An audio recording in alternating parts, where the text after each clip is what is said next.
Okay, kids, this is the Buckeyes lost their bowl game. Ramblin' Talking Blues. Talking football. So you gotta know and understand. I'm gonna do this as long as I possibly can.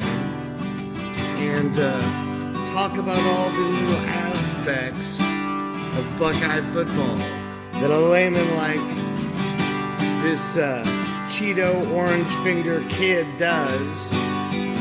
I'm a transplanted Buckeye in honorarium. You must understand that I was born in Indiana and grew up with true Buckeyes, born in Belmont County, Shadyside, Ohio. Grew up with all this Buckeye football, my dad. I never could play the sport, I was too small. If I was gonna be anything, I would have been a kicker. Can't rough the kicker, you know. So probably would have been concussed. I turned out like a bad artist, worst musician. Anyway, grew up watching the game. Football.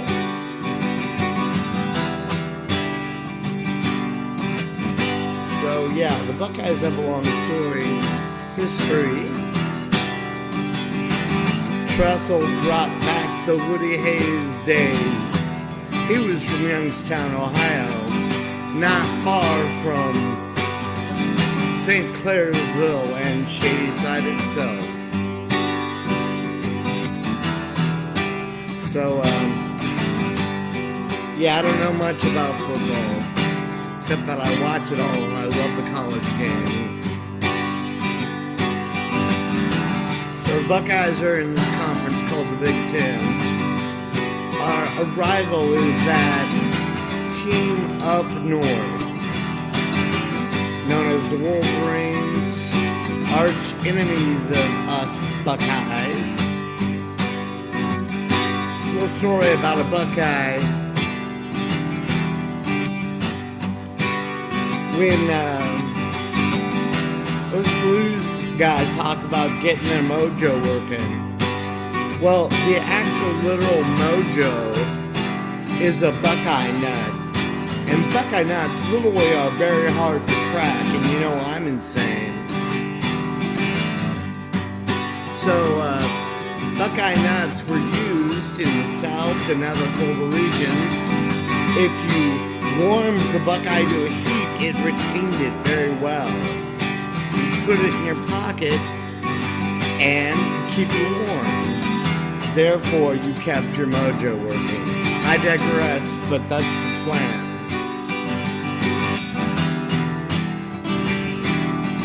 So,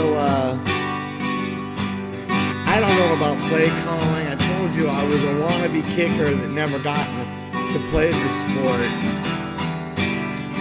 And I could never get the ball over the small fence in our backyard, so it was a no-go. So, I was excited about our team this year. And, so that team up north was going to play us. It's our rival. And in preparation for the game and watching all of this year, I realized our defense is really incredibly good. All year long, the defense kept other teams from scoring, so we didn't have to put very many points on the ball, on the score to win. The other team can't score, and when you can score a couple, we're gonna win. So I watched the rivalry game, and we had this new coach who came after another outstanding guy you might have heard of named Urban Meyer, who had kind of a messed up thing happen during his tenure at the pro level. But at the Bucks, he got him going. And Urban Meyer would hire experienced people who had no correlation with him, except that maybe some of them could tell him shit he didn't want to hear and improve the squad. So I watched this Michigan Buckeye game, and the Buckeyes lost the game as a result of 2 interceptions. And one of the interceptions, after I had to go into therapy to deal with the Buckeye 3rd straight loss to Michigan under our new coach, Ryan Day. And I was watching a guy named Kirk Barton, who was a Trussell player in the early 2000s, lineman. He was also a coach under Urban Meyer regime. And now we're doing YouTube videos. So I had to go into kind of YouTube therapy to find out why we lost those interceptions. And was it Kyle McCord, who was our quarterback? Was it his fault? Kirk Barton showed the tape. And we had this receiver on the first interception named Marvin Harrison, who is a son of an Indianapolis Colts great Marvin Harrison. So ours is junior. Kid's incredible. So, my thinking was, as a layman, with his orange Cheeto fingers watching the game, that McCord threw an interception. Well, I saw the tape. Marvin Harrison didn't run the route fast. So, okay, questionable. The problem is, when the Michigan player intercepted it, Marvin, and you're taught this apparently in like 7th grade as a receiver, when you're intercepted, the receiver is supposed to go after the player who took the ball. And on film, I saw it, Kirk reported out, Marvin didn't chase the guy who just took the ball away from him. All the rest of the Buckeyes are trying to scramble to get to this guy who's barreling toward the end zone, a Michigan player, in the game. Marvin literally walked. He didn't chase him. He watched the guy run down the field. And I was like, oh my God, it's his fault. Now, as a result, I would assume Buckeye Nation, after the loss, because we were fighting uphill the rest of the game, talked a lot of crap about Kyle McCord. Because Marvin Harrison Jr. was going to make a bunch of money in the pros. It didn't matter. He's a Heisman candidate. He's going to make his money no matter what. And he didn't chase the guy. I don't know why.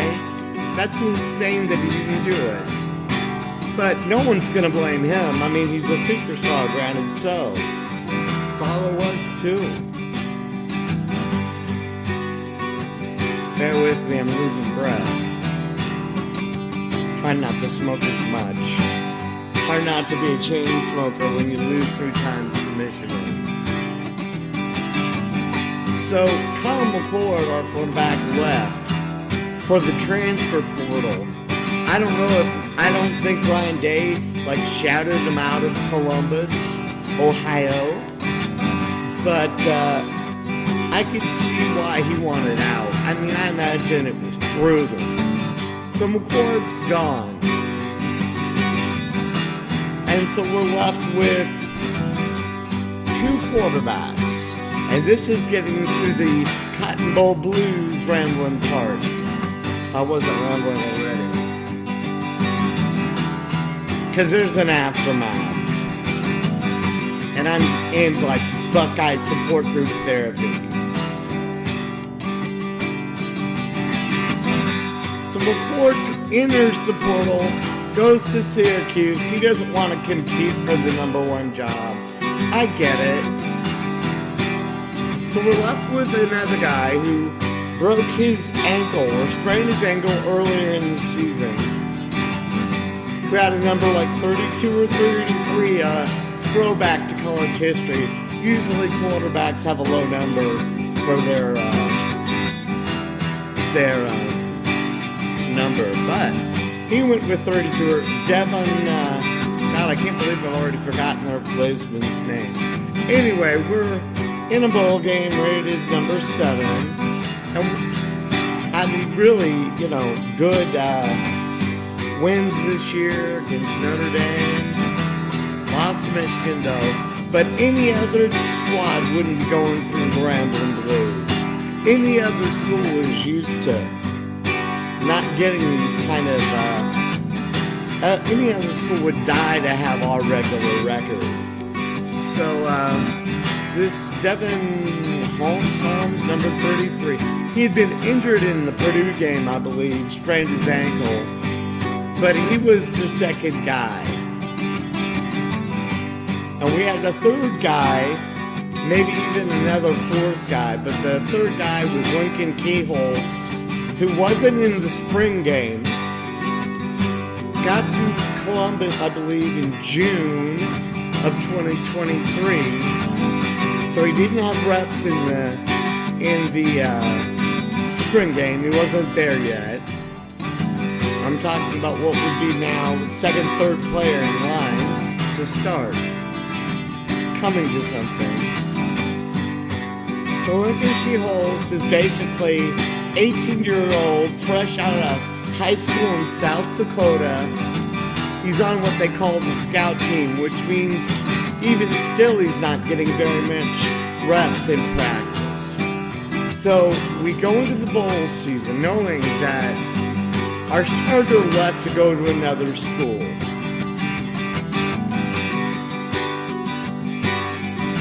Second in line is there. He's been injured earlier. Kind of had a bump and scrape in the spring game and all, but he's healed up. We're good to go. We're told everything's good to go. And the next guy after that is a kid who's right out of high school and never really had any snaps. Many reps even in practice. So our guy comes in, and automatically our offensive line is doing this thing called jumping off sides and false starts.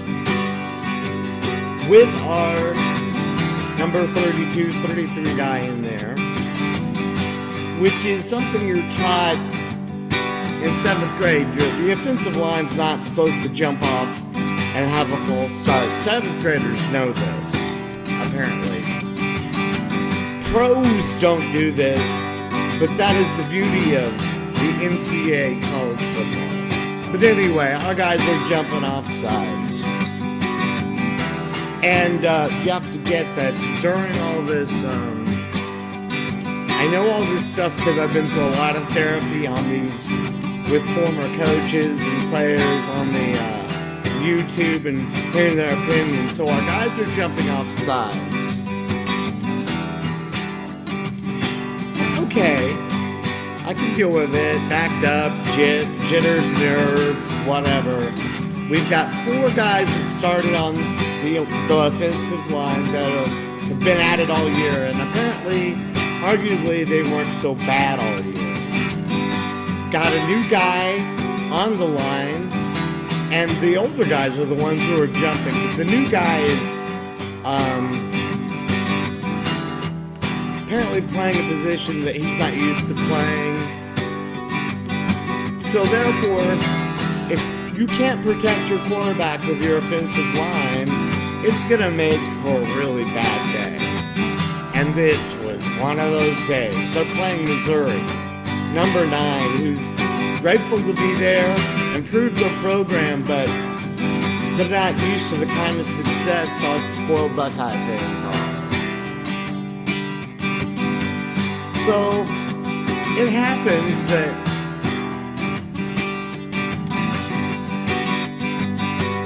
our starter, number 33 or 32 or whatever, gets hit. He sprains the other ankle. So now this guy has a wounded ankle from previously, and then he's got another wounded ankle. can't walk. He's kept on the field. Literally, this guy was on like broken feet. And so, who else did they have to call in but this kid from South Dakota? He's only been in Columbus since June. On the scout team, there's no plan. And our coach, Ryan Day, who's 0-3 against the team up north, is fucking flabbergasted. He doesn't know what to do.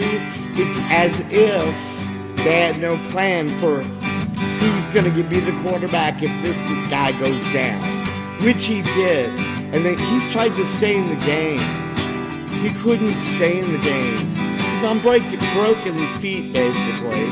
They kept him in one play as a decoy, as a wide receiver, which fooled no one.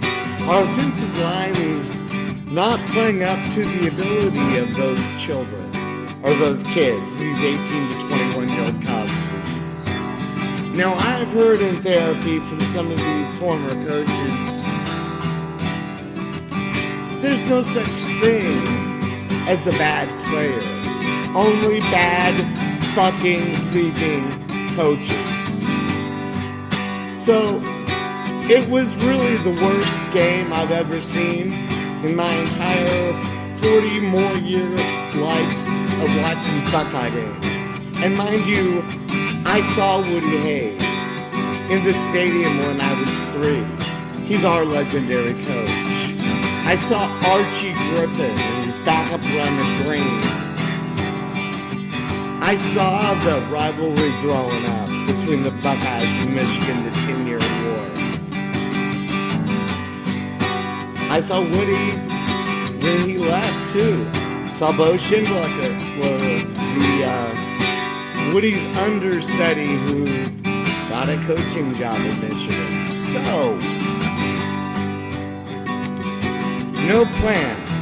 Ryan Day's the guy who's calling the plays. I find out later because I assumed we didn't have an offensive coordinator, the guy who organizes the offense. We do, and it's a guy named Brian Hartline. He's good at recruiting, probably a good wide receivers coach, maybe even a good quarterback coach, but he's not calling the plays. Apparently, Ryan Day had tried to get him to call plays earlier, and it didn't work out, so Ryan was back being head coach. And all the recruiting stuff and the portal stuff.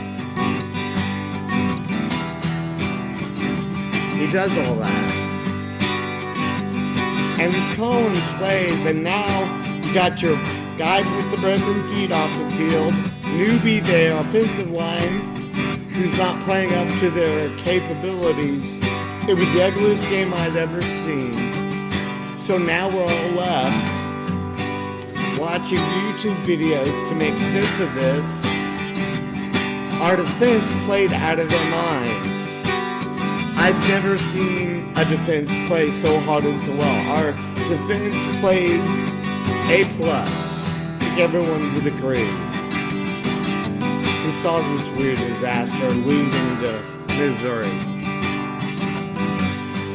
I don't know who's going to be back. I don't know who we're going to recruit. I don't know who's in the portal. But we're all scrambling to figure out what the hell went wrong. And my first thought was fire the offensive lineman coach, because these are great kids playing at the line. They haven't been coached properly. Good players, bad fucking coaches. But the thing is, I don't want everyone everywhere fired off the staff, ripping every wound open there is.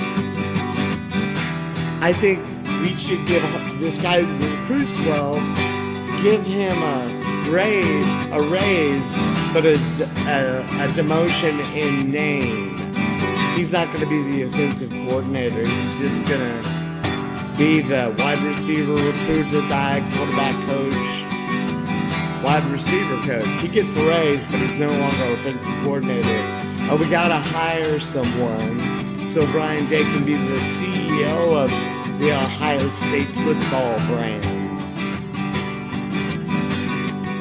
I don't know if we need a new O-line coach, but apparently Ryan Day, when he was hired, had never been a head coach. Been a great offensive coordinator, experience everywhere else. But, so usually you want people who've had the job before. And so he kind of lucked out to get the gig. The guy who hired him, the athletic director for the Buckeyes, is leaving. And you gotta understand, the Buckeyes defense last year, same guys, same players, weren't very good. We went from like 100th best to 3rd or 2nd best in the nation. And so our defensive coordinator, this Knowles fellow, that's his last name, he was really, he stepped up, he fixed it, went from 100th best or something to 3rd best. Good on you. So I think Ryan Day, our coach, knows how to fix stuff and that he needs to make some changes on the staff, which I don't know. I'm at Cheetos orange stained Cheeto finger Layman on the sideline. He's watched a lot of the Buckeyes. Trying to go through Buckeye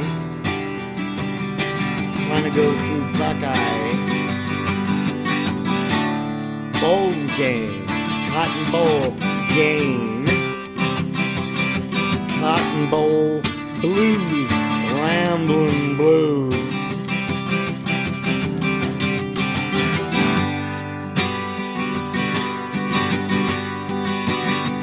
I'm in therapy. I got the Buckeye Bowl game, Ramblin' Country Blues.